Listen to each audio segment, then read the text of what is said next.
اعوذ باللہ من الشیطان الرجیم، بسم اللہ الرحمن الرحیم۔ السلام علیکم، آپ کی خدمت میں نوید زیدی سلام عرض کرتا ہے۔ ناظرین، یہ پروگرام دیکھ رہے ہیں تاریخی مناظرات، اور تاریخی مناظرات آپ دیکھ رہے ہیں حیدر ٹی وی پر۔ صرف آپ ہی نہیں، دنیا میں جہاں بھی حیدر ٹی وی دیکھا جا رہا ہے آپ ہمارے ساتھ ہیں۔ آپ کا بہت شکریہ، آپ کی حوصلہ افزائی کا بہت شکریہ، جس کی وجہ سے ہمارا ٹیلی ویژن ترقی کے منازل طے کر رہا ہے۔ کوشش یہی ہوتی ہے کہ بہترین سے بہترین موضوع آپ کے سامنے رکھا جائے، آپ کے پیش نظر کیا جائے، جس سے آپ استفادہ حاصل کر سکیں، جس کو آپ اپنی عملی زندگی میں دیکھ سکیں، اس سے کیا فائدے آپ کو اپنی عملی زندگی میں پہنچ سکتے ہیں۔ اور یہ جو حیدر ٹی وی آپ کے سامنے اسی طریقے کے خوبصورت موضوع پیش کر رہا ہے اور پیش کرتا جا رہا ہے۔ یہ سمجھ لیں کہ حیدر ٹی وی ایک چھوٹی سی امام بارگاہ ہے، جہاں خالی یہاں نہیں، ہر گھر میں موجود ہے یہ امام بارگاہ، اور ہر گھر میں اس کو دیکھا جا رہا ہے۔ ہمارا موٹو بھی یہی ہے کہ ہم اس پیغام کو ساری دنیا میں، سارے عالم اسلام میں پہنچائیں اور پیش نظر کریں۔ اور یہاں پر میں آپ کو بتاتا چلوں کہ اس وقت ہمارے ساتھ اس موضوع میں جو شروع سے چل رہا ہے تاریخی مناظرات، اور پہلے دن سے ہمارے ساتھ موجود ہیں قبلہ و کعبہ علامہ تقی مہدوی صاحب۔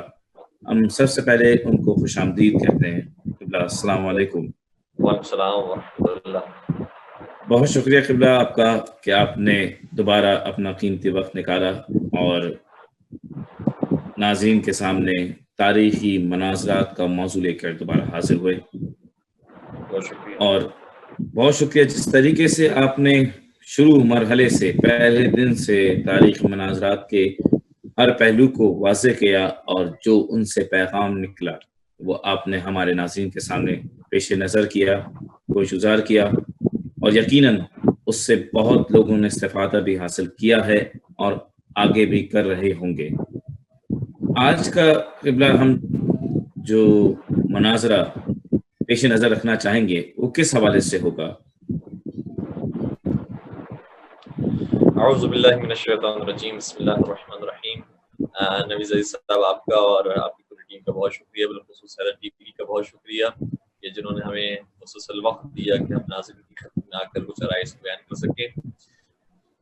آج انشاءاللہ ہم کوشش کریں گے کہ وجود خدا اور توحید کے حوالے سے چند ایک مناظرے ناظرین کی خدمت میں پیش کریں۔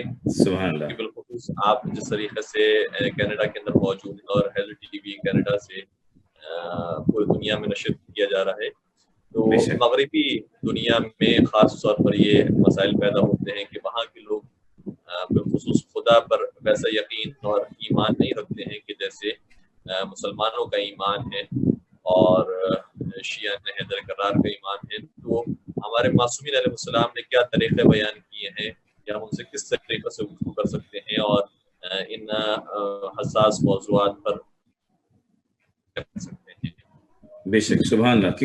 مطلع نے بہت خوبصورت بات کری، کیونکہ یہاں پر دیکھا جاتا ہے عمومی طور پر کہ کبھی کبھار سامنے والا جو آپ کے مذہب سے تعلق نہیں رکھتا، وہ کچھ ایسے سوال آپ سے کر جاتا ہے جس کا جواب آپ نہیں دے پاتے، کہ آپ کے پاس اس وقت ہوتا نہیں ہے۔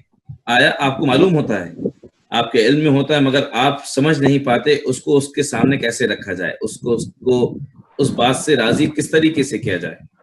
تو یقیناً میں سمجھتا ہوں کہ ان مناظروں سے ہم وہ چیز سیکھیں گے اور اس لائق بن پائیں گے کہ ہم جوابات دے سکیں۔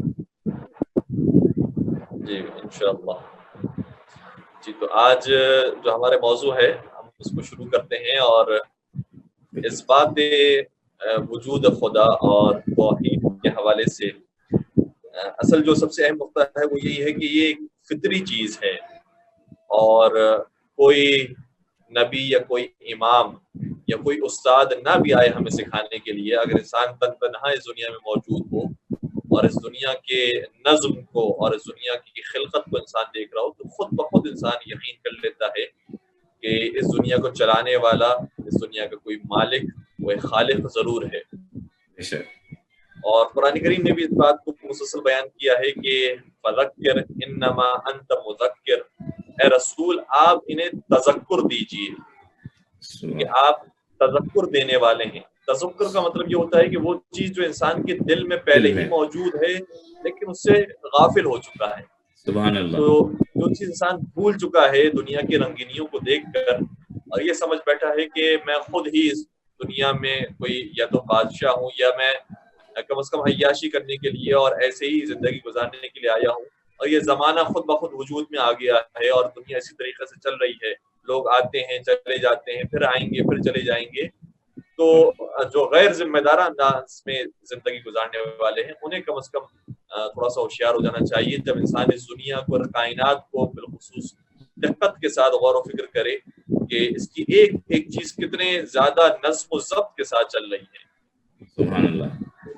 قرآن کریم نے بھی اس بات کا حکم دیا ہے اور جا بجا یہ آیت موجود ہے کہ قل سیروا فی الارض فانظروا کیف کان عاقبۃ الذین من قبلکم، ظاہر یہ الفاظ ہے، اور قرآن کریم میں یہ جملہ مختلف انداز سے بار بار ریپیٹ ہوا ہے۔ اے رسول سے کہیے کہ سیروا فی الارض، زمین میں سیر کریں، لیکن جو ان کا سیر و سفر ہو وہ اس وجہ سے ہو کہ وہ پوری دنیا کو عبرت کے ساتھ دیکھیں، سبحان اللہ، غور و فکر کے ساتھ۔ سبحان اللہ۔ مولا متقیان امیر المؤمنین حضرت علی ابن ابی طالب علیہ السلام نے کیا خوبصورت جملہ شاہ فرمایا، اللہم صلی علی محمد وعلی محمد وعجل فرجہم، فرماتے ہیں کہ ما اکثر العبر واقل الاعتبار، فرماتے ہیں کہ دنیا میں کتنی زیادہ عبرتیں موجود ہیں لیکن عبرتیں لینے والے کتنے کم ہیں، کیا کہنے۔ تو جا بجا ہمیں ایک گوشے کے اندر انسان کو عبرت نظر آتی ہے۔ جو باٹنی کے ایکسپرٹس ہیں، جو پلانٹ کے اوپر ریسرچ کرتے ہیں، باٹنی کو پڑھ رہے ہیں، انہیں معلوم ہے کہ جو یہ پتے ہیں، لیوز، اور یہ جو ٹریز ہے، اس کے اندر کتنا نازک سسٹم اور کتنا ایکسپرٹ سسٹم اس کے اندر موجود ہے جو عام سطحی نظر رکھنے والے نہیں سمجھ سکتے۔ تو جب پلانٹس کی یہ بات ہے تو اسی طریقے سے ایک ایک جانور کو اگر دیکھا جائے، جس طریقے سے قرآن کریم میں بھی یہ اشارہ فرمایا ہے کہ فانظر الی الابل کیف خلقت، کہ نگاہ کرو اونٹ کے اوپر کہ ہم نے اسے کیسے خلق کیا۔ جو اونٹ 3 دن تک بغیر پانی کے رہ سکتا ہے وہ کیسے اس طرح سے رہتا ہے، اور اسی طریقے سے قرآن نے بیان فرمایا ہے کہ وہ دودھ جو تم پیتے ہو وہ دودھ خون اور گوبر کے درمیان سے بنایا جاتا ہے اور تم اسے بہترین مشروب سمجھتے ہو اور لذت کے ساتھ اسے پیتے ہو۔ یہ کیسے ہوا ہے؟ اس کے پیچھے پورا میکینزم موجود ہے، اور جو اس فیلڈ کے ماہر ہیں، جو زولوجی پڑھ رہے ہیں، انہیں پتا ہے کہ ایک ایک ٹیشو جو ہے اور ایک ایک جو نبض جا رہی ہے وہ بہت نازک انداز میں اور بہت اسپیسیفک طریقے سے پہنچ رہی ہے، اور ہر چیز بڑے نظام کے ساتھ یہاں پر کام کر رہا ہے۔ تو جب چھوٹی چھوٹی چیزوں کے اندر انسان غور و فکر کرنا شروع ہوتا ہے، اسی طریقے سے مولا متقیان نے فرمایا ہے کہ تم چونٹی کے اوپر نگاہ کرو، اس کے پاس آنکھیں بھی موجود ہیں، اس کے پاس کان بھی موجود ہیں، اس کے پاس دل بھی ہے، اور اس کے پاس ہاتھ پیر بھی ہے۔ سبحان اللہ۔ اور ان سے تم یہ سمجھ معمولی مخلوق ہے، لیکن اس کے اوپر پورا ایک سسٹم موجود ہے۔ سبحان اللہ۔ کیونکہ ہمارے استاد تھے، انہوں نے بڑی خوبصورت بات کی، انہوں نے کہا کہ آپ فرض کیجئے، تصور کیجئے کہ جو دنیا کی بیسٹ ماڈل کی کار ہے، جس میں آپ کا اے سی بھی بہترین ہے، آپ کے اسٹیئرنگ بھی بہت ایکسلنٹ ہے، آپ کا گیئر بھی بہترین ہے، اور ایک ایک فیسلٹی اس کے اندر موجود ہے۔ آپ بی ایم ڈبلیو فرض کیجئے، آپ مرسیڈیز فرض کیجئے، جو دنیا کی بہترین لگژریس کار ہے، فرض کیجئے کہ وہ آپ کے سامنے آ کر موجود ہے، اور آپ سے یہ کوئی کہے کہ یہ جو گاڑی جو اتنی اسپیسیفکلی اور اتنی نازک انداز میں بنی ہوئی ہے، سسٹمیٹکلی بنی ہوئی ہے، یہ خود بخود بن گئی ہے۔ کیا بات ہے! یہ اچانک ہی بن گئی، ایک دھماکہ ہوا اور یہ بن گئی۔ تو کیا کوئی بھی عقل مند انسان ہے جو یہ مانے گا کہ اتنے بہترین انداز میں جو اس کا ایک میرر بڑا خوبصورت طریقے سے کام کر رہا ہے، الیکٹرانک چیزیں ہیں، اس کے اندر ہیٹر بھی ہے، اس کے اندر AC بھی ہے، اس کے اندر بہت ساری ہزاروں سینکڑوں چیزیں موجود ہیں، اور اس کے اوپر کتنے لوگوں نے کام کیا ہے، وہ چیز ایسی خود بخود وجود میں آ گئی. جب ایک کار کے بارے میں انسان یہ تصور نہیں کر سکتا، جبکہ انسان اس کی چیز کو محسوس کر رہا ہے کہ وہ بہرحال اس کی چیزیں واضح ہیں انسان کے لیے، لیکن جو چونٹی ہے، جو دیگر مخلوقات ہیں، اس کے لیے تو ابھی تک ریسرچ جاری ہے کہ اس کی کتنی چیزیں اب تک انکشاف نہیں ہوئی ہیں، ڈسکور نہیں ہوئی ہیں. تو کیا وہ کوئی کہہ سکتا ہے کہ خود بخود بن گئی اور اس کا کوئی بنانے والا نہیں ہے؟ ایک دھماکہ ہوا اور یہ پوری دنیا خود بخود وجود میں آ گئی، جو اتنے بہترین انداز میں کام کر رہی. جب ایک دھماکے سے BMW کار نہیں بن سکتی تو ایک دھماکے سے پوری کائنات بن سکے گی؟ کیا کہہ رہے ہیں، سبحان اللہ سبحان اللہ، خوبصورت بات. تو اس لیے یہ اصول قرآن کریم نے بار بار جا بجا بیان فرمایا ہے کہ انسان خود اپنی فطرت کی طرف غور کرے، دنیا کی رنگینیوں کو بھول کر اگر تنہائی میں ذرا سا تصور کرے گا تو کائنات کا ایک ایک گوشہ آواز دے گا کہ اس کائنات کا کوئی خالق اور مالک ہے، اور ایک ایک ذرے سے آواز آئے گی کہ یا اللہ یہ پروردگار ہے کہ جو اس کائنات کا خالق اور مالک ہے. بے شک. تو ہم چند ایک مناظروں کو آپ کی بیان کرنے کی کوشش کرتے ہیں. چھٹے سردار حضرت امام جعفر صادق علیہ السلام کے زمانے میں، اللہم صلی علی محمد وعلی محمد وعجل فرجہم، ایک زمانہ آ چکا تھا کہ جو نبی اکرم کی وفات کے بعد ایک گیپ آیا تھا، اور چونکہ یہ در علم سے دور رہے مسلمان، اہل بیت سے دور مسلمان، اس لیے کئی سارے لوگوں کے ذہنوں میں سوالات باقی رہ گئے جس کے جوابات انہیں نہیں مل سکے.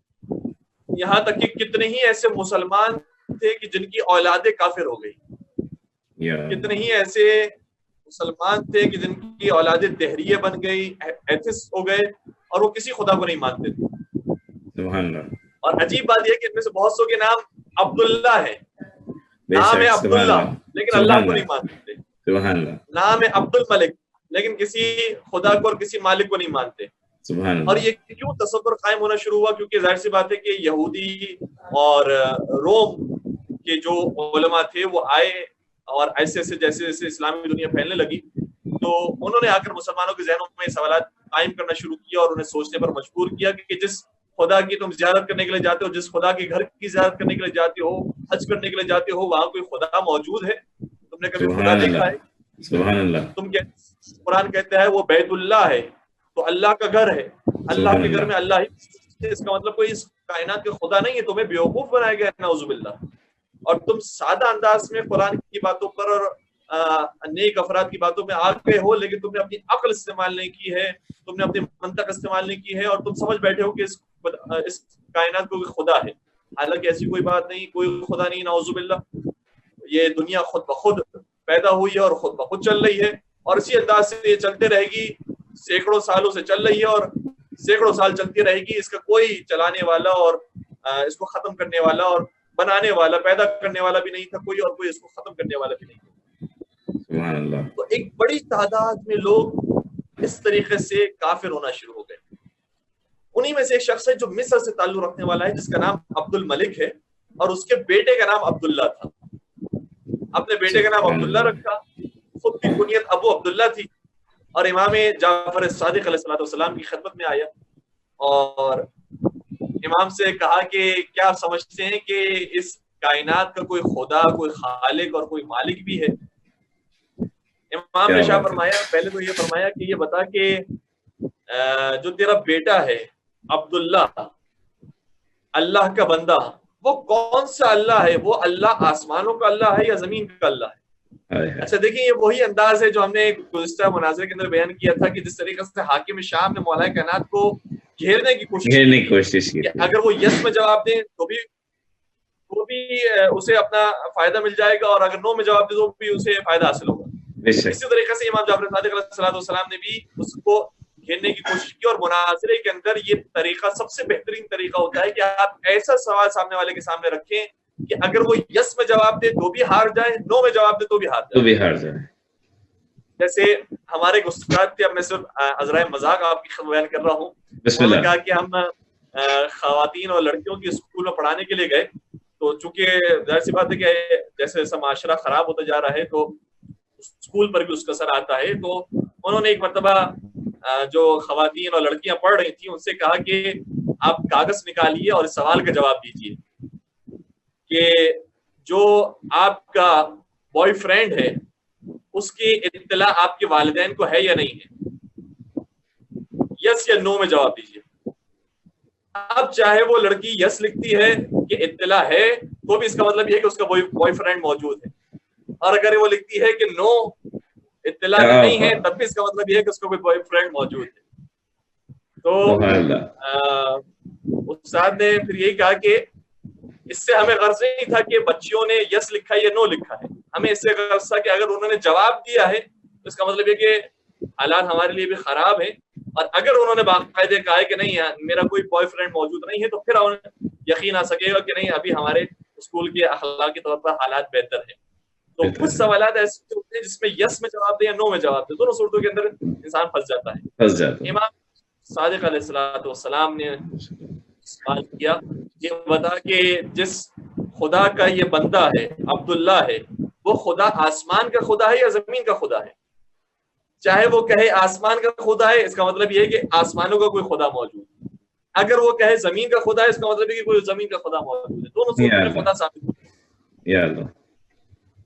اس نے خاموشی اختیار کی، جب خاموشی اختیار کی امام نے دوسرا سوال کیا، کہا کہ تیرا نام عبد الملک ہے، یہ بتا کہ تو جس ملک کا بندہ ہے اس کی حکومت آسمانوں پر ہے یا اس کی حکومت زمین پر ہے؟ وہ پھر خاموش ہو گیا کہ کیا جواب دے، دونوں صورتوں میں خدا ثابت ہو جاتا ہے۔ پھر امام نے اب اس کو جو اس کے ذہن میں کفریات بھرے ہوئے تھے کہ کوئی خدا نہیں ہے، آہستہ آہستہ اس یقین سے نکال کر شک کی کیفیت میں مبتلا کی، یعنی پہلے وہ سمجھ رہا تھا کہ کوئی خدا نہیں ہے، اسے یقین تھا اس بات کا، اس یقین سے نکال کر شک میں لے کر آئے۔ امام نے فرمایا یہ بتا کہ تو نے آسمان سے اوپر جا کر دیکھا ہے کہ وہاں پر مخلوقات کیا ہیں اور وہاں کی زندگی کیا ہے؟ اس نے کہا نہیں دیکھا۔ امام نے فرمایا یہ بتا کہ تو نے زمین کے اندر جا کر دیکھا ہے کہ زمین کے اندر کیا ہے؟ کہا نہیں میں نے زمین کے اندر بھی جا کر نہیں دیکھا۔ امام نے فرمایا جب تو نے نہ مشرق دیکھا ہے، نہ مغرب دیکھا ہے، نہ شمال دیکھا ہے، نہ جنوب دیکھا ہے، نہ آسمان دیکھا ہے، نہ زمین دیکھا ہے، اور تو اتنا بڑا دعویٰ کر رہا ہے کہ اس کائنات میں کوئی خدا نہیں ہے، کیا یہ منطقی بات ہے؟ ہو سکتا ہے کہ کوئی خدا ہو؟ اب وہ ایسے سے شک کے اندر مبتلا ہو، یہاں ہو سکتا ہے کہ کوئی خدا ہو سکتا ہے کہ نہ ہو۔ امام نے آخری ایک سوال کیا، امام نے فرمایا اچھا یہ بتا کہ جو تو یہ سمجھتا ہے کہ اس کائنات کو کوئی خدا نہیں ہے تو یہ بتا کہ جو دن اور رات آتے ہیں، یہ سورج نکلتا ہے، یہ چاند رات میں طلوع ہوتا ہے، یہ اس طریقے سے جو دنیا چل رہی ہے اس کو کون چلا رہا ہے؟ اچھا جو دہریے ہیں جو خدا کو نہیں مانتے ہیں وہ کہتے ہیں کہ زمانہ اس کو خود بخود چلا رہا ہے، ایک زمانہ ہے، ایک دہر ہے، دہر کا مطلب زمانہ اس کو چلا رہا ہے، زمانہ اس کو روٹیٹ کر رہا ہے۔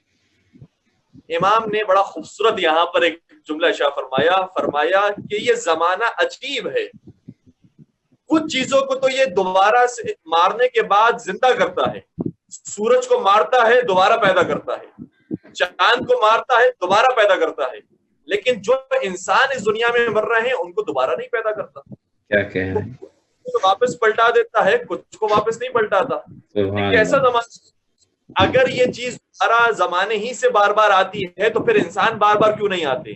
وہ انسان جو وہ دوبارہ زندہ کیوں نہیں ہوتا؟ کیا کہنے سبحان اللہ، زمانہ چلا رہا ہے تو پھر یہ انسانوں اور جانوروں کو یہ زمانہ کیوں نہیں چلا رہا؟ سبحان اللہ، کیا زمانے کا اس کے اوپر اختیار نہیں ہے؟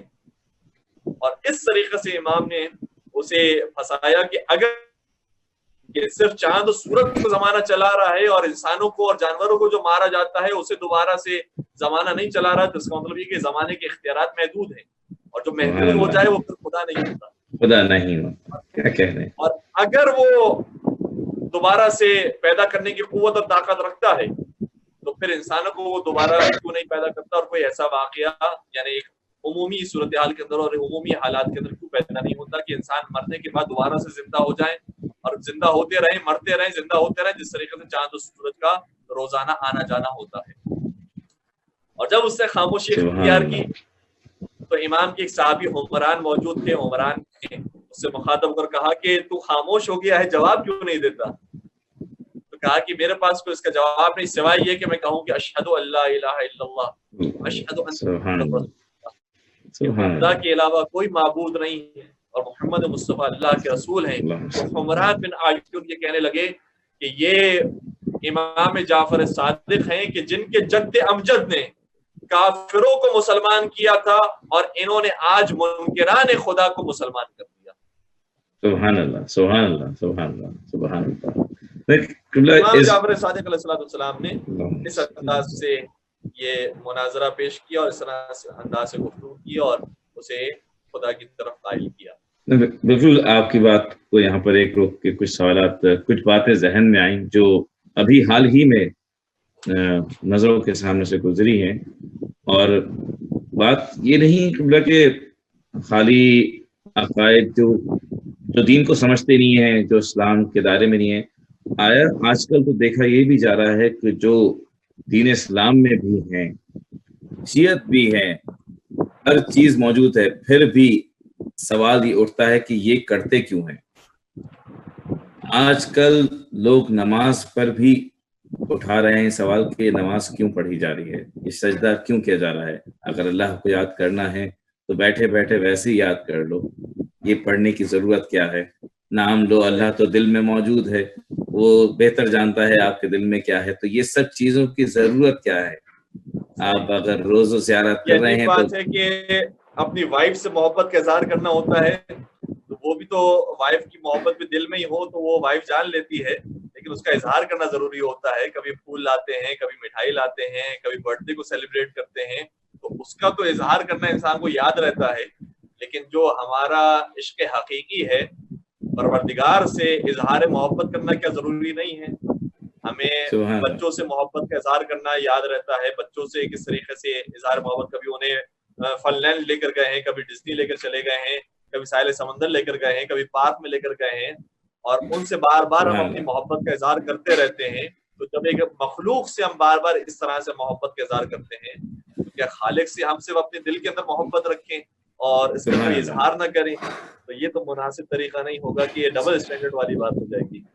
سبحان اللہ، سبحان اللہ، بہت ہی خوبصورت جواب آپ نے تمام باتوں کا دیا، اور یقیناً جو ناظرین اس پروگرام کو دیکھ رہے ہیں اور آئندہ دیکھیں گے وہ اس سے استفادہ ضرور حاصل کریں گے۔ وہ سوالات جو آج کل کے دور میں جنم لے رہے ہیں وہ کم سے کم اس مناظرے سے کسی حد تک تو مستفید ہوں گے، لازمی ان کو سوالات اور ان کے جوابات لازمی ملیں گے۔ اور کوئی مناظرہ قبلہ جس کی طرف ہم اپنے مومنین کو، اپنے ناظرین کو راغب کر سکیں؟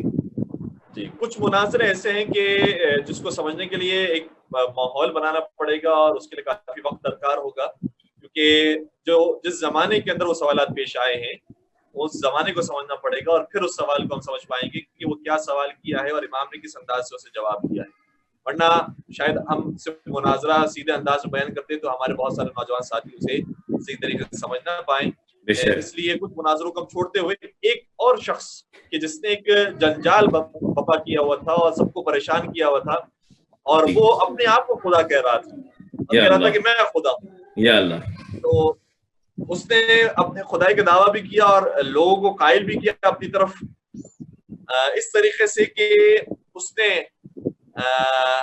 کچھ چیزوں کو جو بظاہر نہ نظر آنے والی ہیں اسے ایک بکسے میں رکھا اور اسے یا تو بوٹل میں بند کیا، اور سب نے یہ اعتراف کیا کہ اس بوٹل کے اندر کوئی بھی چیز موجود نہیں، یہ خالی بوٹل ہے۔ لیکن کچھ ہفتوں کے بعد اسی میں سے کچھ کیڑے پیدا ہونے لگے اور کچھ حشرات پیدا ہونے لگے، تو اس نے کہا کہ یہ حشرات میں نے پیدا کیے ہیں، میں اس کا خالق ہوں، میں اس کا خدا ہوں۔ تو یہ بھی کام، یعنی آپ سمجھ لیجئے کہ یہ آج کا دور کوئی نیا دور نہیں ہے، ہر زمانے کے عجیب و غریب خرافات پیدا کرنے والے لوگ اور عجیب و غریب باتیں کرنے والے لوگ موجود ہوا کرتے تھے۔ تو اس نے کہا کہ میں ان مخلوقات کا میں خالق ہوں، اور دیکھو پہلے یہ بوٹل خالی تھی اور کوئی اس کے اندر چیز موجود نہیں تھی، کچھ ہفتوں کے بعد جو پیدا ہوئی ہے وہ میں نے کی ہے۔ تو جب امام تک یہ بات پہنچی تو امام نے بڑا خوبصورت اس کا جواب دیا۔ امام تشریف لائے اور جب اس نے کہا کہ میں اس کا خالق ہوں، میں نے اس کو عدم سے وجود دیا ہے، تو امام نے فرمایا، یہ نہیں فرمایا کہ ممکن ہی نہیں ہے کہ تو عدم سے وجود میں لے کر آئے، کیونکہ وہ سمجھانا زیادہ وقت لے گا، اور ظاہر سی بات ہے کہ مناظرے کے اندر موقع کی نزاکت کو سمجھنا بہت ضروری ہے. کتنے وقت کے اندر ہم کتنی بات بیان کر سکتے ہیں, بہت ضروری. امام نے بڑا خوبصورت جملہ فرمایا کہ اچھا تو اگر اس کا خدا ہے تو یہ بتا کہ ان کیڑوں میں سے کتنے نر ہیں اور کتنے مادہ ہیں. کیا کہنے, اور تو یہ بتا کہ ان کیڑوں میں سے کس کا وزن کتنا ہے. کیا کہنے. اور تو یہ بتا کہ یہ جو کیڑے ہیں یہ ان میں سے کتنے ایسے ہیں کہ جو تولید نسل کرنے کے قابل ہیں اور کتنے ایسے ہیں کہ جو بانج اور عقیم ہیں. اللہ اکبر. تو وہ کسی بھی چیز کا جواب نہیں دے پایا کہ میں اس کا کیا جواب دوں, کہ مجھے کیا معلوم کہ اس میں سے نر کتنے مادہ کتنے ہیں. اتنے چھوٹے چھوٹے کیڑوں کے بارے میں کیا جانوں گا کہ ان کا وزن کیا ہے. تو امام نے اتنے خوبصورت سوالات کے ذریعے اسے لاجواب کر دیا اور اس نے کہا اور وہ تسلیم ہو گیا کہ میں اس کا اصل میں خالق نہیں ہوں, خالق اس کا وہی حقیقی خالق ہے جو جانتا ہے ایک ایک مخلوق کے بارے میں. اور یہ جو کیڑے پیدا ہوئے ہیں آج کی سائنس ثابت کرتی ہے کہ ہمیں کچھ چیزیں نظر نہیں آ رہی ہوتی ہے اپنی نیکڈ آئی سے, لیکن اگر مائکروسکوپ سے دیکھا جائے اور حقیقت میں دیکھا جائے تو کچھ پارٹیکلز ایسے ہوتے ہیں کہ جس کے اندر جان موجود ہوتی ہے, جسے آج سیل کا نام دیا گیا ہے. جو خلیے ہوتے ہیں وہ جاندار ہوتے ہیں اور اس سیل سے دوسرا سیل پیدا ہو سکتا ہے, اس سیل سے کوئی چھوٹا کیڑا پیدا ہو سکتا ہے. وہ بظاہر نہ نظر آنے والی چیزیں ہیں, اس سے بھی مخلوقات اور حشرات پیدا ہو سکتے ہیں. اور اس کا خالق ظاہر سی بات ہے کہ نہ کوئی سائنسدان ہے, نہ سائنٹسٹ ہے, نہ ڈاکٹر ہے. اصل میں اس کا خالق رب العالمین اور پروردگار ذوالجلال والاکرام ہے.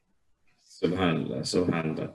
یعنی یہاں پر بھی ایک اور بات نکل کے آئی جو میں نے پرسنلی طور پر آبزرو کی, ایک بات کو کس طریقے سے سمیٹا جا سکتا ہے اور محدود وقت میں بہترین جواب کس طریقے سے پہنچایا جا سکتا ہے. سب سے مین بات تو جو مجھے ابھی اس مناظرے میں لکھی بہت خوبصورت طریقہ رہا کہ اس بات کو سمیٹتے ہوئے ایک ہی جملے میں سب چیزیں سمیٹ دیں. بالکل. آپ کیا سمجھتے ہیں قبلہ, جو ہم ان حالات کو, کیونکہ تمام جتنے بھی ہم مناظرے یا واقعات دیکھتے ہیں اور جو اس وقت دور میں گزرے ہیں اور وہ ہم دیکھ رہے ہیں کہ وہی دوبارہ اب روائز ہو رہے ہیں, وہی شر پسند عناصر, وہی شر پسند دماغ وہی دوبارہ پیدا ہو رہے ہیں اور اسی طریقے کی چیزیں دوبارہ نکل کے آ رہی ہیں. تو اس کو کس طریقے سے ہم سمیٹ کے کچھ بات اگر آپ کہنا چاہیں اس میں. جی بالکل ایسے ہی ہے. یعنی سب سے زیادہ ہم نوجوانوں سے درخواست ہی کریں گے کہ اپنے مطالعے کو بڑھانے کی ضرورت ہے اور باقی صحیح طریقے سے ریسرچ کے ساتھ اسٹڈی کرنے کی ضرورت ہے. کچھ باتیں الحمدللہ ممبروں سے بیان ہوتی ہیں اور ہونی چاہیے, لیکن وہ ظاہر سی بات ہے کہ عوام الناس کی جو سطح ہے اس کو دیکھ کر بیان ہوتی ہیں. جو ڈیٹیل اسٹڈی کرنا چاہیں, اگر کسی ایسی جگہ پر ہیں کہ جہاں پر توحید کے حوالے سے زیادہ اعتراضات ہیں, زیادہ شبہات موجود ہیں, تو ان چیپٹرز کو اور ان ابواب کو دیکھنا اور اس کا مطالعہ کرنا ضروری ہے. اور تمام چیزیں یہ ہماری کتابوں کے اندر موجود ہیں, یہ کوئی نئی چیز نہیں ہے کہ جو ہم بیان کر رہے ہوتے ہیں. عام طور پر جتنی بھی باتیں اور جتنے بھی مطالب اور جتنے بھی نکات ہیں یہ کئی عرصے پہلے ہی ہمارے علماء کرام نے معصومین علیہ السلام کی روایتوں کو دیکھنے کے بعد, آیات کو دیکھنے کے بعد ہم تک پہنچائی ہے. لیکن بس ہماری طرف سے کوتاہی یہ ہوئی ہے کہ ہم نے ان کتابوں کی طرف رجوع نہیں کیا. اور جب کتابوں سے ہمارا تعلق ٹوٹ جائے گا تو اس کا مطلب علم سے ہمارا تعلق ٹوٹ جائے گا, اور پھر ہم اپنے ہواؤں کے اندر خیالاتی باتیں تو کریں گے لیکن جو صحیح تحقیق اور علمی نکات ہوں گے اس کو ہم بیان نہیں کر سکیں گے اور اس کو ہم سمجھ نہیں پائیں گے. سبحان اللہ سبحان اللہ. بہت شکر گزار ہیں ہم حیدر ٹی وی کی طرف سے کہ آپ نے ایک بار پھر اپنا قیمتی وقت نکالا اور بہت ہی خوبصورت اور بہت ہی احسن طریقے سے آپ نے تاریخی مناظرات کو پیش نظر کیا اور امام کے دور سے وہ سوال, وہ موضوع نکالا جو آج کل کے دور میں بھی ہر حوالے سے بہت ہی کامن ہے اور بہت ہی زیادہ دیکھا جا رہا ہے. اور امید یہی کرتا ہوں کہ ہم جیسے نوجوان جو ناقص عقل ہیں, جو ناقص علم ہیں, وہ اس سے لازمی سیکھیں گے کچھ اور اس کو اپنی زندگی میں صحیح نصیبی آپ کی, آپ نے اس قابل سمجھا ہماری. بس دعا گو ہیں کہ گزارش بھی اگر آپ کے پاس وقت ہو تو ہم کرنا چاہیں گے. بالکل بالکل.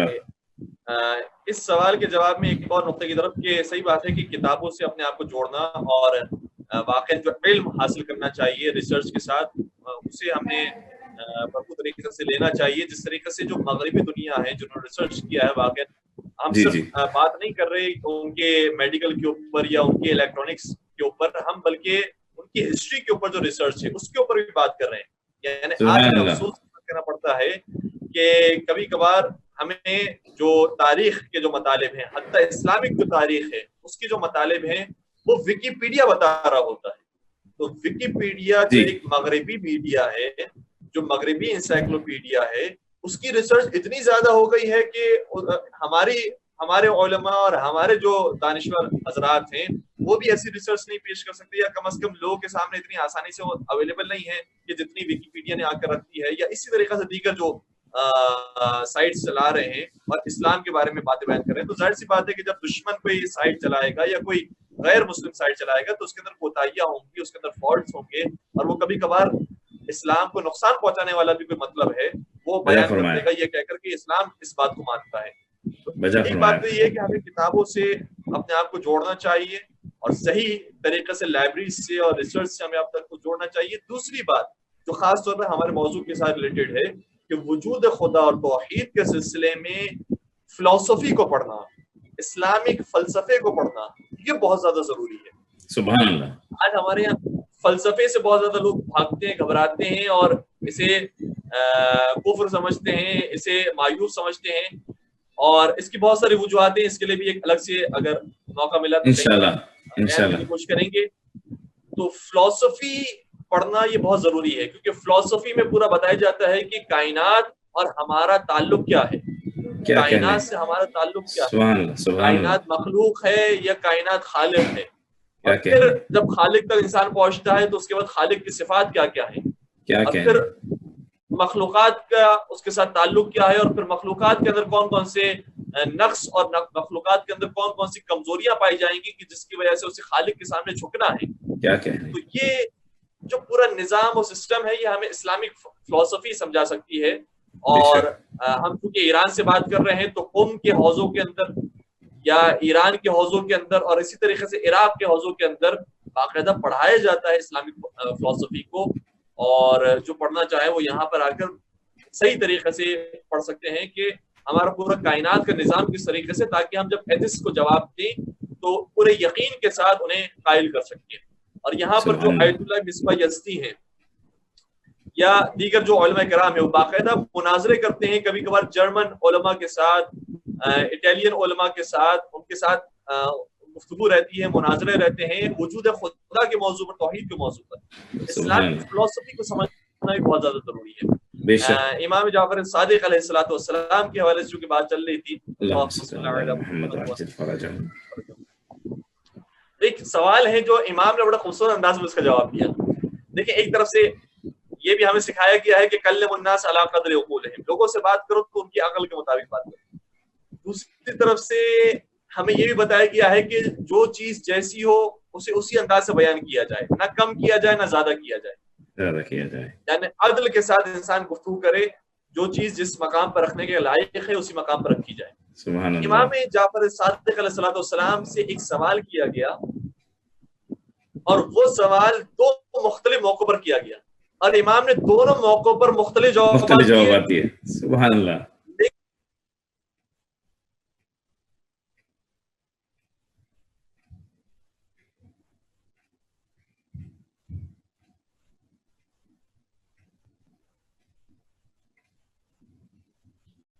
سے ان کا مناظرہ ہوا.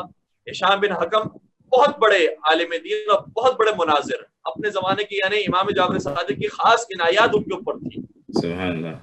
بڑے بڑے سادات ان کی محفل میں ہوتے تھے, چھٹے سرکار کی محفل میں بڑے بڑے بزرگان ہوتے تھے, لیکن جب یہ 20 سال کے نوجوان ہشام بن حکم داخل ہوتے تھے محفل کے اندر تو امام اپنے مقام سے کھڑے ہو جاتے تھے اور ان کا استقبال کرتے تھے اور انہیں اپنے پہلو میں جگہ دیتے تھے. ہشام ابن حکم یہ کہتے ہیں کہ مجھ سے ایک سوال کیا عبداللہ دیسانی نے جو میں جواب نہ دے سکا, پریشان ہو گیا کہ میں اس کا کیا جواب دوں. سوال یہ تھا کہ اے ہشام یہ بتاؤ تم یہ کہتے ہو کہ تمہارا خدا قادر ہے اور اس کے پاس سارے اختیارات ہیں، ان اللہ علی کل شیء قدیر، وہ قدیر مطلق ہے، قادر مطلق ہے. یہ بتاؤ کیا خدا اتنی قدرت رکھتا ہے کہ ایک مرغی کے انڈے کے اندر پوری دنیا کو سمو دے اس طریقے سے کہ نہ دنیا چھوٹی ہو اور نہ یہ انڈا بڑا ہو؟ کیا یہ ممکن ہے کہ تمہارے خدا میں اتنی طاقت ہے کہ وہ یہ کام کر سکے؟ اب اگر ہشام یہ جواب دے کہ طاقت نہیں ہے تو اس کا مطلب یہ کہ نعوذ باللہ پروردگار قادر نہیں ہے. اور اگر یہ کہیں کہ قادر ہے تو یہ ہو نہیں سکتا کہ پوری دنیا کیسے اس چھوٹے سے انڈے میں آ سکتی ہے، جبکہ نہ انڈا بڑا ہو نہ دنیا چھوٹی ہو. دنیا بھی چھوٹی نہیں ہونی چاہیے اور انڈا بھی بڑا نہیں ہونا چاہیے، اور انڈے کے اندر دنیا آ جائے، کیسے ممکن ہے؟ یہ کہتے ہیں کہ میں نے 1 سال کی مہلت مانگی اس سے اور کہا کہ میں حج کے موقع پہ جب اگلے سال آؤں گا تو میں تمہیں اس کا جواب دوں گا. چھٹے امام کی خدمت میں آیا، چھٹے امام سے سوال معلوم کیا. چھٹے امام نے جواب میں کیا خوبصورت بات کی، فرمایا کہ یہ بتاؤ تمہارے حواس خمسہ میں سے کون سی حص ایسی ہے جو سب سے زیادہ چھوٹی ہے؟ ناک، کان، آنکھ، زبان، کون سی چیز ایسی ہے جو سب سے زیادہ چھوٹی ہے؟ کہنے لگا کہ فرزند رسول یہ جو آنکھ ہے اس کا دانہ سب سے زیادہ چھوٹا ہے. امام نے فرمایا اپنی اس آنکھ کو اوپر کرو، اس سے اوپر کیا. امام نے فرمایا اب نیچے کرو، اس سے نیچے دیکھا. امام نے فرمایا پھر دائیں طرف دیکھو، پھر بائیں طرف دیکھو، اس سے دائیں طرف دیکھا، بائیں طرف دیکھا. کہا یہ بتاؤ یہ جو اتنی چھوٹی سی آنکھ ہے اس میں تم کیا دیکھ رہے ہو؟ کہا میں آسمان کو بھی دیکھ رہا ہوں، زمین کو بھی دیکھ رہا ہوں، شمال کو، مشرق کو بھی دیکھ رہا ہوں، مغرب کو بھی دیکھ رہا ہوں، میں پوری دنیا کو دیکھ رہا ہوں. امام نے فرمایا تخم مرغ اور مرغی کا انڈا تو بہت دور کی بات، خدا نے اس چھوٹے سے دانے کے اندر پوری دنیا کو ڈال دیا ہے. سبحان اللہ، سبحان اللہ. اور تم یہ سمجھ رہے ہو کہ پروردگار اس مرغی کے اندر انڈے کے اندر نہیں ڈال سکتا؟ کیا کہنے. اسے بڑا خوبصورت جواب لگا اور اس نے جا کر یہ جواب دیا. لیکن امام سے یہی سوال ایک دوسرے موقع پر کیا گیا تو امام نے فرمایا کہ ایسا ممکن نہیں ہے، ایسا ممکن نہیں ہے کہ پوری دنیا مرغی کے انڈے کے اندر آ جائے. وہ جو تم آنکھ سے دیکھ رہے ہو وہ اصل میں دنیا نہیں آئی ہے آنکھ کے اندر، وہ دنیا کی تصویر ہے جو تمہاری آنکھ میں آئی ہے. سبحان اللہ. ورنہ حقیقت میں نہ یہ کرسی ہماری آنکھ کے اندر آئی ہے، نہ دیوار ہماری آنکھ کے اندر آئی ہے. اور جو تخم مرغ کے اندر اور مرغی کے انڈے کے اندر وہ پوری دنیا لانے کی بات کر رہا ہے، وہ تو حقیقت میں ساری چیزوں کو لانے کی بات کر رہا ہے، تصویر کو صرف لانے کی بات نہیں کر رہا. امام نے پھر اس کو اس انداز سے سمجھایا، فرمایا کہ کچھ چیزیں خدا نے محال قرار دی ہیں اور خدا نے ایسا قاعدہ بنایا ہے کہ کچھ چیزوں کو ممکن رکھا ہے، کچھ چیزوں کو محال رکھا ہے. جو محال ہے وہ کبھی بھی ممکن نہیں ہو سکتی. مثال کے طور پر میں اپنے نوجوانوں کے لیے عرض کروں کہ 2 جمع 2 2+2 کیا ہوتا ہے؟ 4 ہوتا ہے. کیا خدا میں یہ طاقت اور قدرت ہے کہ اسے 5 کر کے بتائے 2 جمع 2 کو 5 کر دے؟ محال ہے یہ چیز. 2 اور 2 کو ملا کر ہمیشہ 4 ہی جواب آئے گا، اس کا نہ 3 جواب آ سکتا ہے، نہ 5 جواب آ سکتا ہے، نہ زیادہ آ سکتا ہے، نہ کم آ سکتا ہے. تو کچھ چیزیں پروردگار نے محال قرار دی ہیں. ہاں اگر ملٹیپلائی ہو جائے، 2 سے 2 کو ملٹیپلائی کریں یا 2 سے 3 کو ملٹیپلائی کریں تو ٹھیک ہے، پھر جواب تبدیل ہو جائے گا. لیکن اگر ایکویشن یہی رہے، 2+2 کی ایکویشن رہے، تو پھر اس کا جواب تبدیل نہیں ہو سکتا. اسی طریقے سے ایک اور قانون بھی ہے کہ اگر ایک چیز کل ہے اور اسی کا کوئی جز ہے تو اس جز کے اندر کل نہیں آ سکتا.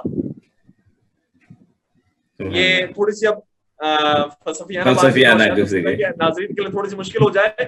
ایک چھوٹی سی مثال دوں. ایک ہمارے استاد تھے، انہوں نے بھی بڑی خوبصورت بات کی. کہتے ہیں کہ جو چائے کی کتلی ہوتی ہے اس کا ایک ہینڈل ہوتا ہے. فرماتے ہیں کہ یہ جو ہینڈل ہے یہ چائے کی کیٹلی کا جز ہے. کیا کبھی جز کل سے بڑا ہو سکتا ہے؟ کیا کہنے. سبحان اللہ، خوبصورت بات. سب یہ کہیں گے کہ نہیں، کبھی بھی جز کل سے بڑا نہیں ہو سکتا. نہیں ہو سکتا. تو یہ جو ہینڈل ہے چائے کی کیٹلی کا جو ہینڈل ہے، انہوں نے کہا کہ اگر اسے بہت بڑا بنا دیا جائے تو کیا پھر یہ جز کل سے بڑھ جائے گا، بڑا ہو جائے گا؟ جو ہمارے ناظرین بیداری سے سن رہے وہ جانتے ہیں کہ نہیں، پھر بھی نہیں بڑھے گا، کیونکہ اگر یہ جز بڑا ہوا ہے تو اسی کل کا ہی یہ جز ہے. کل ہمیشہ جز کے ساتھ ملا کر ہی حساب کیا جاتا ہے.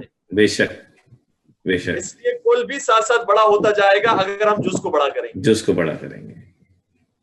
تو مرغی کے انڈے کے اندر پوری دنیا نہیں آ سکتی، کیونکہ مرغی کا انڈا جز ہے دنیا کا، اور جز کے اندر کبھی بھی کل نہیں آ سکتا. اس لیے امام نے فرمایا یہ چیز پروردگار نے محالات میں سے رکھی ہے، اور محال چیز کو جب پروردگار نے محال کر دیا ہے تو اسے کوئی بھی ممکن نہیں بنا سکتا.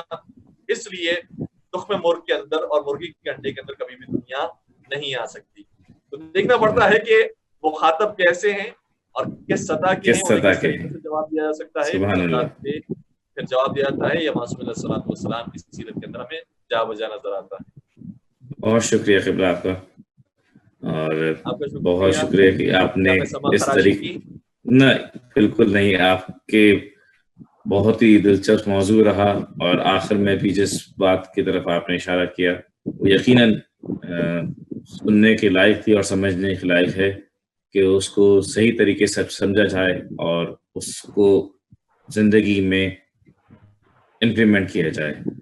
یہاں پر ہم شکر گزار ہیں آپ کے حیدر ٹی وی کی طرف سے کہ آپ نے اتنے قیمتی وقت میں سے ہمارے لیے وقت نکالا، حیدر ٹی وی کے ناظرین کے لیے وقت نکالا. دعا گوئے ہیں کہ مالک آپ کی توفیقات میں اضافہ کرے، اور اسی طریقے سے ہم آپ کے علم سے مستفید ہوتے رہیں اور آپ کے پیغام کو اسی طریقے سے سن کے تمام ناظرین استفادہ حاصل کرتے رہیں.